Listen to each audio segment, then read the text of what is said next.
Hello. The last time I asked you that question, where are you living? In the past, in the present, or in the future? So I think I've spoken already about living in the past and just learning from it and moving forward with life.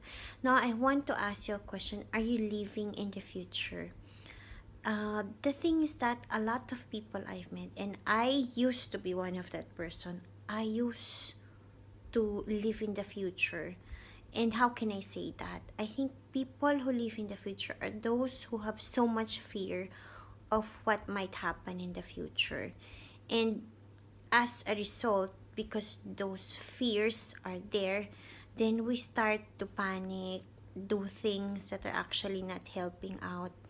I used to fear everything. Like when I left the Philippines, I was so fearful of what could happen to me because in Dubai, I am not with any family. I haven't been, far, far from home.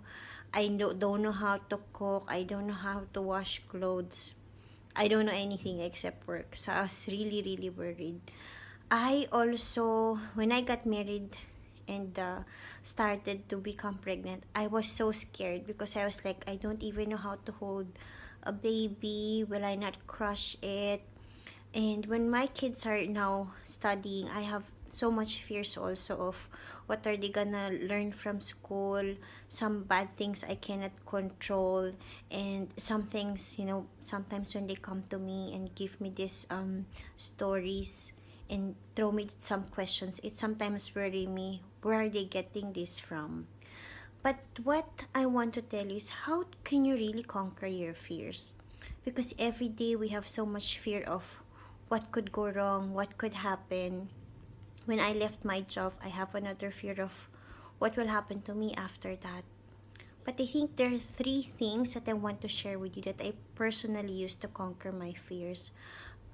First, I write. I write a lot. And this is one of my notebooks. I normally have colorful notebooks.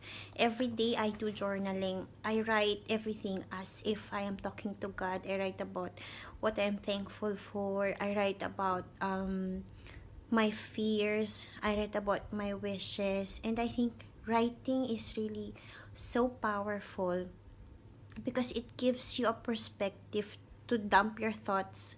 It helps you to rethink and plan, and at the same time, it slows down your mind. They said on an average, we have 300 to 1,000 thoughts per minute. But the moment you write, it becomes 100. And that writing is actually a good way for you to first acknowledge what you're writing, second, do something about it. So aside from writing, the second thing to conquer your fear is to do something about it. Take action. Because at the end of the day, that is the antidote of fear. To take action. So if you fear about, let's say, not having enough money, then you will do something to work to finally secure your future, right? If you fear of losing that job, then you'll definitely do everything to be the best person you can be so you can definitely get promoted or at least retain that job. And I think the third thing I want to tell is about prophesying your future. I think this one is a very, very powerful tool. You fear the future, that's granted.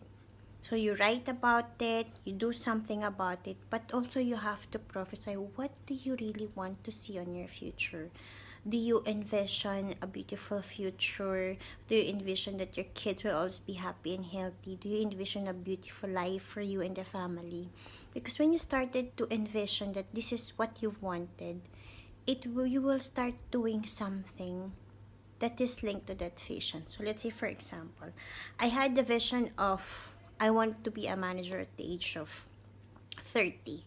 So from the moment I started working, I always had that vision that this is what I wanted. And I was always doing something more than is expected of me because that is the goal that I wanted.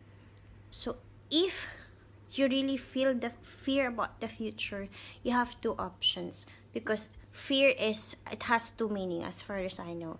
It can be fear everything and run, which will of course take you nowhere, or You can face everything and rise. Face your fears, take action, write about it, envision a beautiful future to conquer those fears, and God will truly make it possible for you. Thank you for watching, and I look forward to talking with you soon. If there's any topic that you want me to discuss, or anything that you want me to share with you, send me a message and I would love to talk to you. Thank you so much, and I'm praying that you have a great day.